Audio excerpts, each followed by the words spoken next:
Please be seated.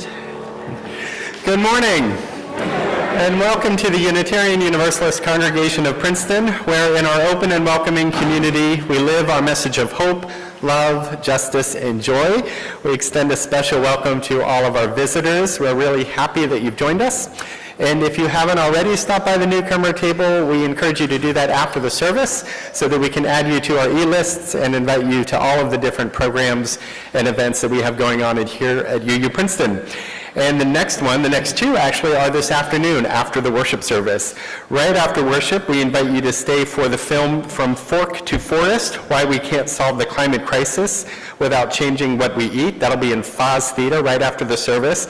That's a film about the intersection of animal rights and welfare and diet and climate, so something for everyone.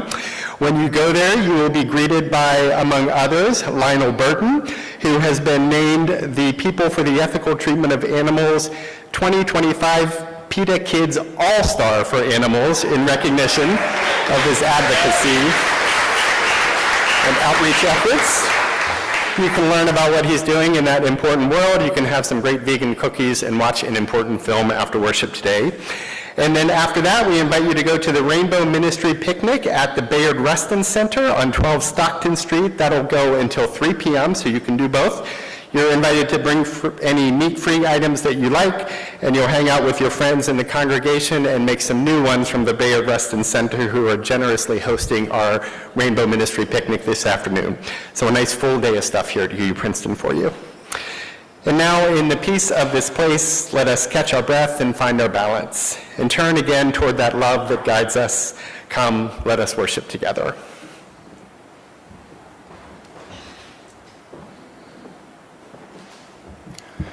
Until one has loved an animal, a part of one's soul remains unawakened.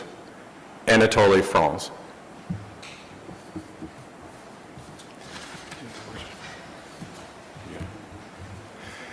And please join me in the unison affirmation printed in your order of service.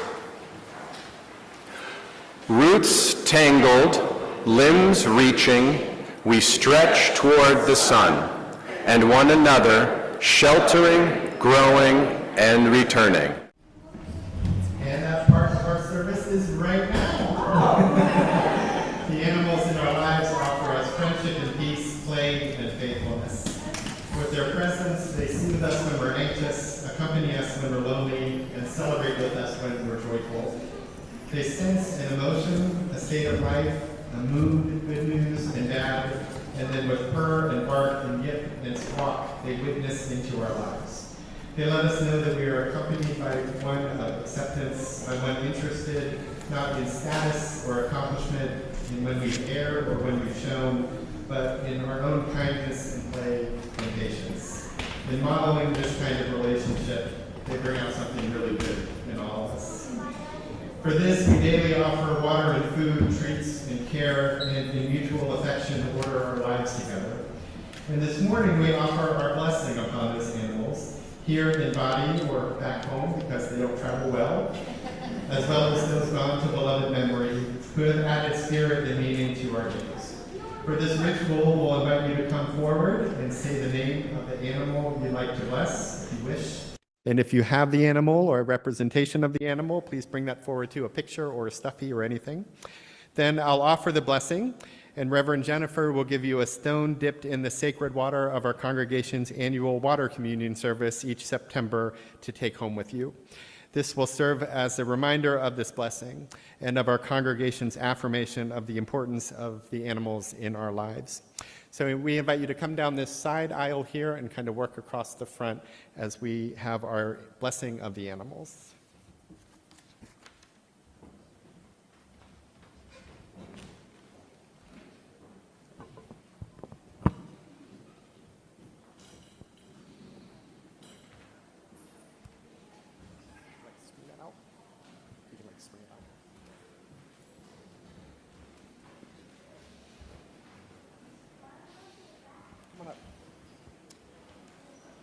And who do we have here?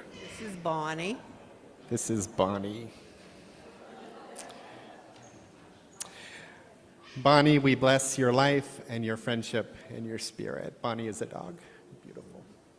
And that's Lemieux is a cat, an orange cat. Lemieux, we bless your life and your friendship and your spirit. You're beautiful. Thank you. Jennifer.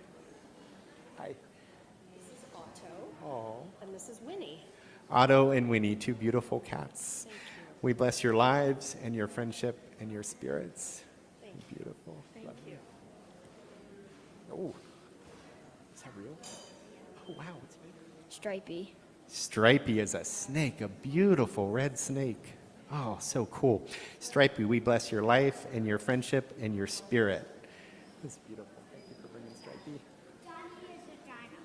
Donnie is a dino There's tomato pets. who likes tomato. Oh, Donnie is a dino and with tomato pets. Beautiful, lovely. Is he gonna bite me if I stick my finger there? She's a blood tester. A blood tester. That's good to be a dino and a blood tester. We bless your life and your friendship and your spirit. Thank you for bringing your friends. Hello. Her name's Ariel. Ariel, how are you, honey? Ariel is a happy dog. We bless your life and your friendship and your spirit, Ariel. Thank you both. Thank you, Joellen. Hi. This is Zoe Oh. and Sasha. Zoe and Sasha, two beautiful cats. We bless your lives and your friendship and your spirit. Thank you. Hello. This is Hannah Dora. Hannah Dora, beautiful puppy. We bless your life and your friendship and your spirit. So sweet, curious. Oh, hi. Truffles. Truffles. Truffles. Hey, Truffles. He's so sweet. Truffles, we bless your life and your friendship and your spirit. So cool. Nice. Chloe and Fumasa. Oh, Chloe and Fumasa, two beautiful cats. We bless your lives and your friendship and your spirits. I love how they're looking up the same way there. Very cool. Hi. Oh. Oh, a bird. What kind of bird? He's a conure. A conure bird. What's the name? Donald.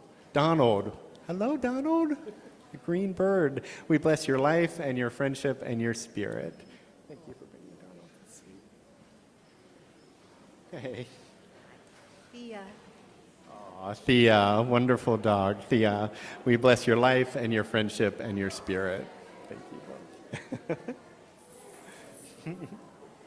Our dog Star. The dog's name is Scar. Scar, we bless your life and your friendship and your spirit. Jennifer will have a stone for you. Oh, I remember this one. The dog's name is Snowball, and there are three cats, Gwydion, Eleonora, and Oscar, and then there's a horse, Einstein. Okay, a dog, three cats, and a horse. We bless all of your lives and all of your friendship and all of your spirit. Thank you for bringing Snowball. My daughter's cats, Snickers and Nimbus. Aw, Snickers and Nimbus, her daughter's cats. They look sleepy in this picture. They need a nap. Yes. We bless your lives and your friendship and your spirit. Thank you. They're beautiful. Hello, Basset Hound. Roscoe. And we have Champ at home. He doesn't play well with other Oh, okay. dogs. Champ's a beagle? He's a coonhound. Oh, Coonhound. We have Champ at home and Roscoe with us this morning. Roscoe's tail is wagging. I think he wants to come to church every Sunday. We bless your lives and your friendship and your spirits. Thank you for bringing them. This is Birdie, and we have Plum and Maribel here. Plum. Birdie, Plum, and Maribel. Two cats and a big fluffy puppy here. We bless your lives and your friendship and your spirit. Thank you. Hey, Jean. This is my son and his girlfriend's dogs, Houdini and Pork Chop. Houdini and Pork Chop. It's nice to see you. We bless your lives and your friendship and your spirit. Thank you. So who is this? Who is it? What's his name? Nico. Nico? I could not take my eyes off of Nico during the Story for All Ages. Is that really? Oh, wow. Nico, we bless your life and your friendship and your spirit. That is amazing. Very cool. Hey. No names. Monarch caterpillars, no names because they just fly away.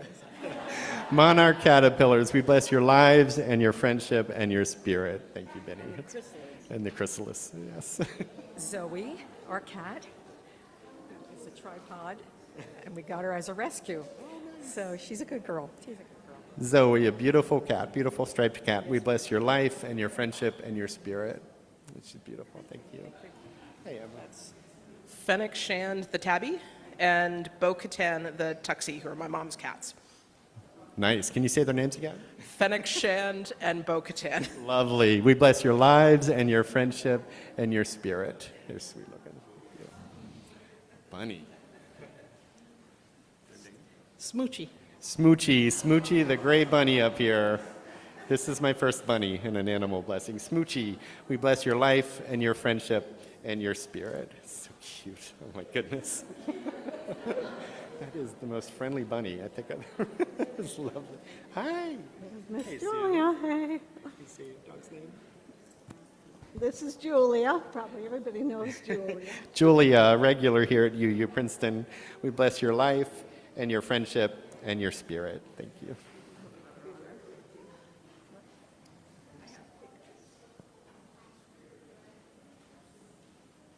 Okay, this is Neville, the gray cat. Whoops. This is Carrie, Caradwin. Carrie, Neville. So Neville and Carrie. Neville and Carrie, two beautiful cats. We bless your lives and your friendship and your spirits. They're beautiful. Thanks, Eva.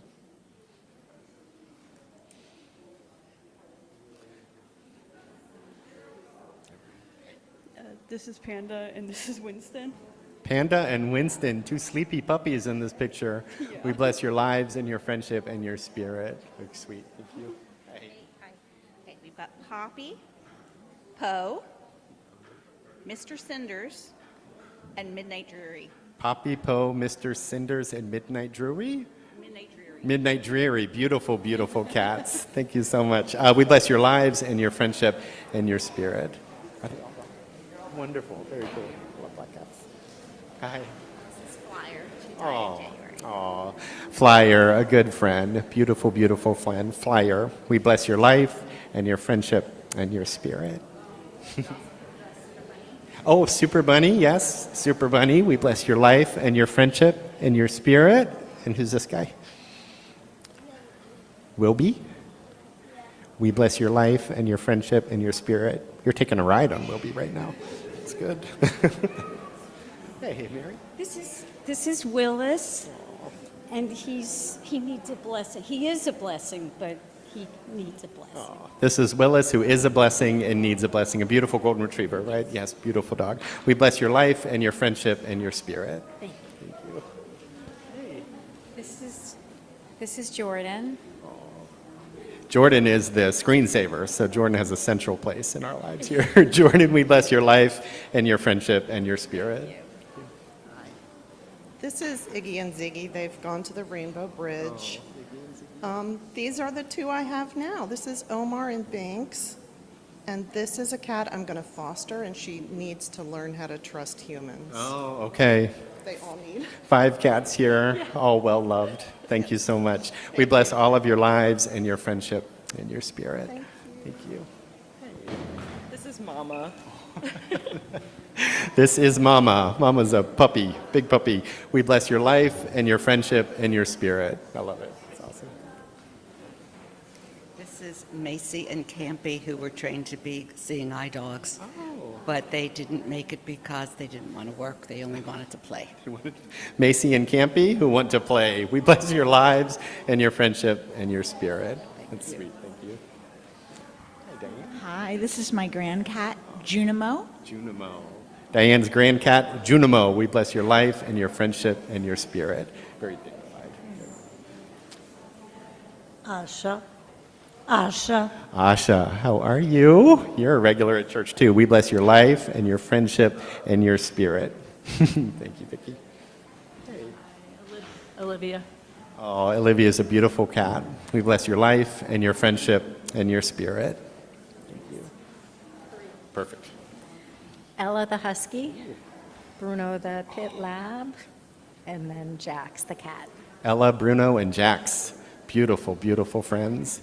We bless your lives and your friendship and your spirit. Thank you. That's great.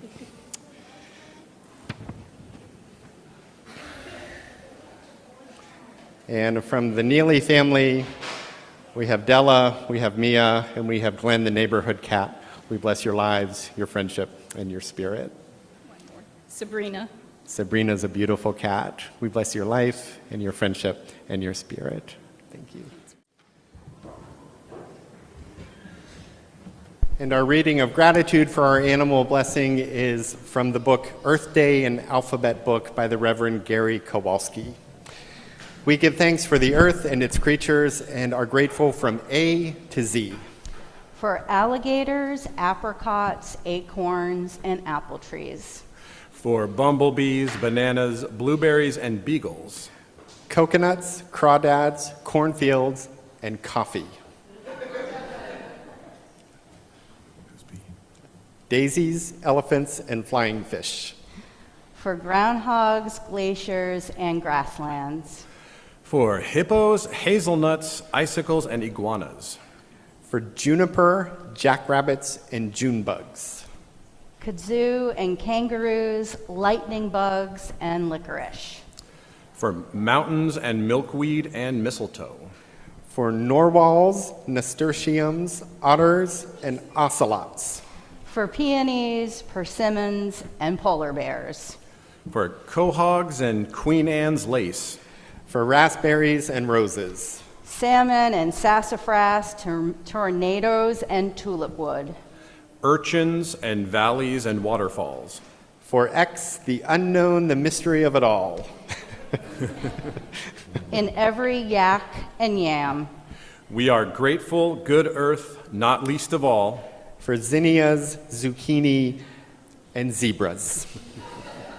And for the alphabet of wonderful things that are as simple as A, B, C.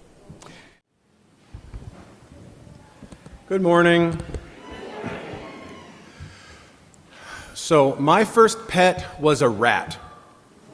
I wasn't allowed to have pets when I was a kid, so when I moved out of my house and went to college, I wanted a pet, but I was in a tiny little apartment.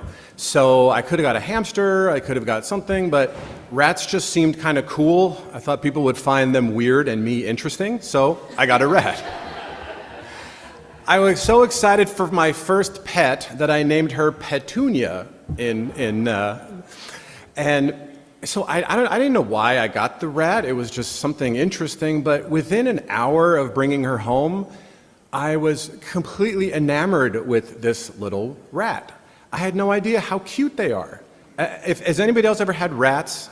They are so sweet, they are so smart, they're very clean, they're so soft. They do this little cute thing where they clean themselves like this over and over, and it's so cute. So I was playing with her all the time. I would sit on the floor and I would take her and I'd put her over here, then she'd run back to me, and then I would put her over here and run back. And she would even climb up my whole self. I'm like 6'2", that's a pretty big journey, but she would shimmy up my pants and up my shirt just to like meep, meep, meep in my ear. It was great. I just thought she was so amazing. So I wanted to be the best rat dad that I could be. So I did some research, like what should I do here? And it turns out they're social creatures. So I thought I need to get a friend for Petunia. So I went to another local pet store, and they actually had a box, and it was labeled snake food. And it was rats, and they were live rats. And so I thought, I guess they were for taking home and feeding to a python or something, I don't know. But they were only $2, so that worked for me. And there was this sweet little gray rat in there, so I took her home. I named her Clara, and I put her in the cage with Petunia. And within minutes, they were best friends. So then they would just like play around, they would chase each other around my tiny little apartment. They knew their names, I think they did. I called them, and I swear they would come to me.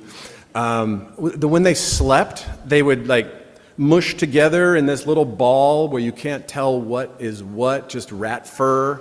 And they did that every night. The only problem with rats is that they don't live that long. And eventually, Petunia passed away.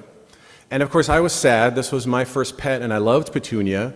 But something was wrong with Clara, too.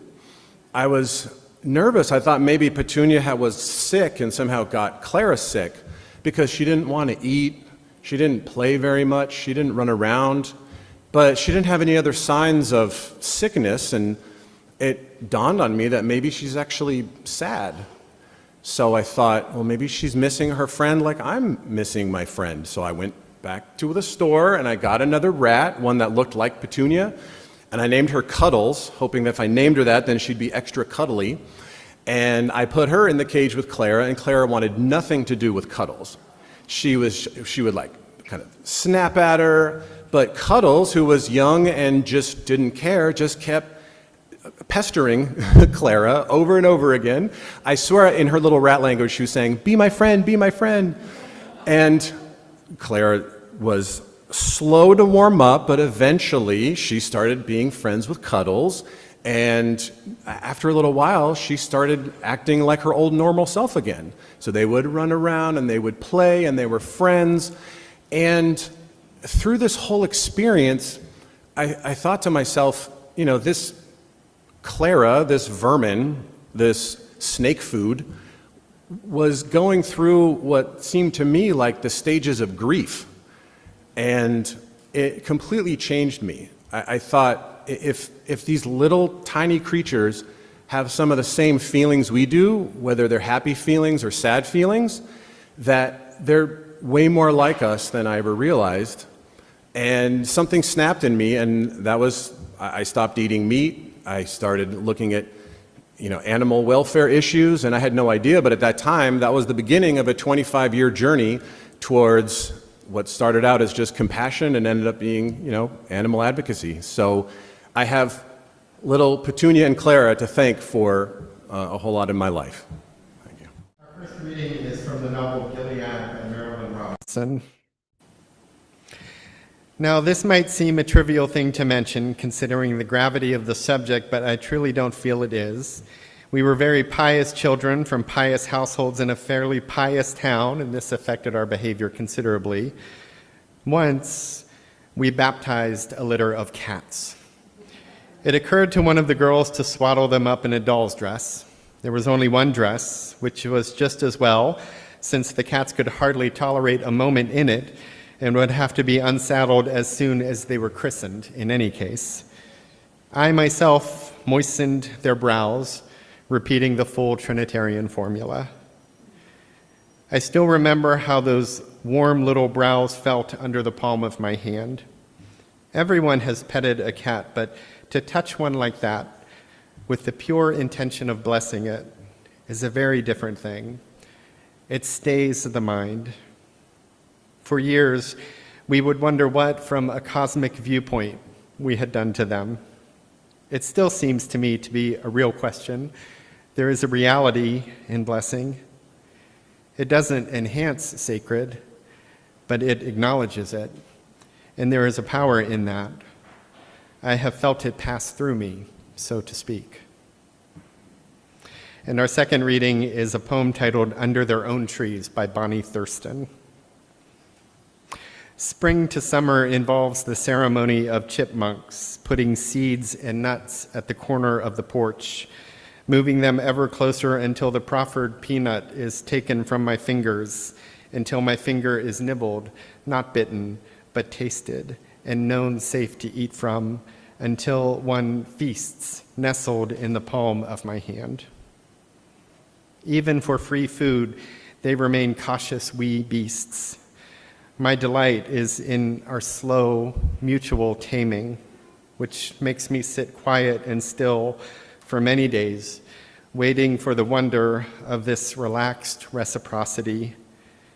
A very small and very large creature living in peace and unafraid on the same hill in their badly broken world.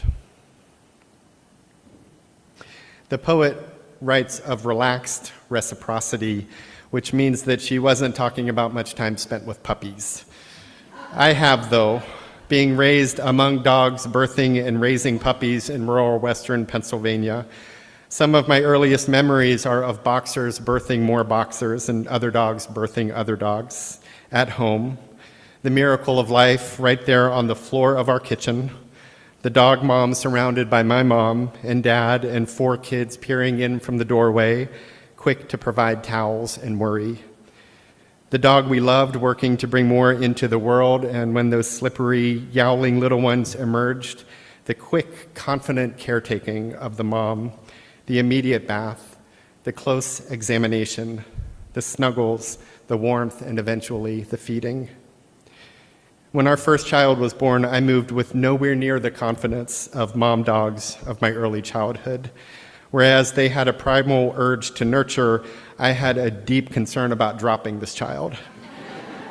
They were confident, me worried, and yet in those spaces separated by decades and states and species, there seems to me now to have been little separation in appreciation of life.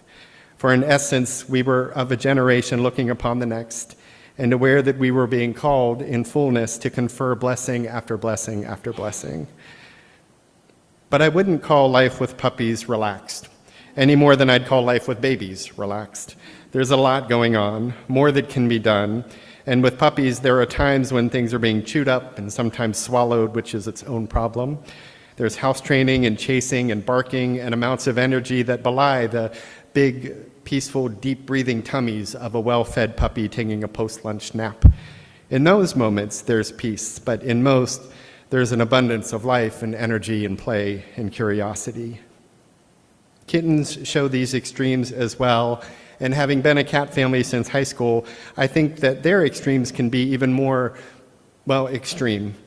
A cat in action is a blur of frenetic energy. A cat at sleep is a blob of sun-kissed peace. I have often wished for the sleep of my cats, and sometimes for their sense of indifference. For it might be nice to be unburdened of caring what others think of you, for no cat really cares what you think of them or of anything. That's not to say they don't love you. I believe they do, but they don't care what you think about that or anything, which lends a certain purity to their affection. If they snuggle up next to you, it's because they want to, not because you want them to want to. And in fact, if you want them to, they're much less likely to do so. I have often looked at my cats and wondered what they're thinking, only to sense that they're thinking that I would not be able to understand what they're thinking. And so they just want me to sit down and make a lap and not move until they're done napping, and to find honor in being a cushion, which indeed I have. These interactions bring to us both peace and excitement. They assure us even as they make us curious. They bring care into our lives and invite us to care for others, which is always an honor. Caring for another is a calling that sounds differently in each life, but it does sound in each life. For we all want to bless a being with what is needed, when it is needed. Some do that for a living, some in their free time, and some both. Some are formal, and some less so, and some seek out opportunities to care while others respond to what is placed before them. But however it happens, when we care for another being, we find ourselves balanced and stable and a little more confident. Even if the care that we can offer seems insufficient, offering it creates a sort of fullness. When we ourselves feel uncertain or off-kilter or rudderless, it is that act of reaching out to someone else, of helping a being other than us that can help us find our center again, or maybe even find a new center. Acts of care don't complete us, but they help us feel more complete. We may feel less than, and when that happens, sometimes the best response is to reach out more, to be less self-focused and more other-oriented. For there is a fullness that can never be found through a relentless and never-ending search for the self. Rather, it can only be approached by living in one another's interests. And this certainly includes our animal friends. I have worked professionally in their interests among some of the most passionate animal advocates ever put on this earth. But what really taught me about reverence for all beings was much quieter. It was of the home and family and backyard and the day-to-day living together. They, the animals, taught me birth when I watched them birth. They taught me death when I held them as they died. My parents taught me reverence before both and how they accompanied our animals. And they taught me about the cycle of life by allowing me to witness it and explaining it along the way in answering lots and lots of questions. My siblings and I, generally pretty different people, showed a common love and concern and respect, as well as defense of our animals. That commonality yoked us together as children and continues in memory to be an important and centering kindness that we shared. It became part of our shared name, our shared history, and our shared character. And you can see this awakening everywhere. Last spring, I was in the bleachers waiting for my son's flag football game to begin. I was staring at my phone when a small, fluffy blur scooted into my periphery. When I looked up, I saw a little boy walking a little dog, a kid walking a puppy, the puppy leading and the kid following. And when the puppy got to my feet, I reached down for a pet, and she nibbled my fingers. She then put her feet on my leg, and I looked at the kid, and he signaled that I could pick her up. I did, and she immediately flopped over in my lap for a belly rub that I wanted to last for a very long time. But this was a puppy, so it was maybe 3 seconds before she wiggled out and went exploring somewhere else. I watched him walk her around. She was the most popular being in the park that day. And everyone got the same invitation to kindness, but none for very long, because there was just so much to explore. Everyone who touched her did so with that intent to be kind. They did so to confer a blessing, as our first author wrote about. And while the brief exchange might not be momentous in the lives of everyone that day, it did become part of the shared fabric of that day and every day thereafter. It did become a moment of shared joy and friendship.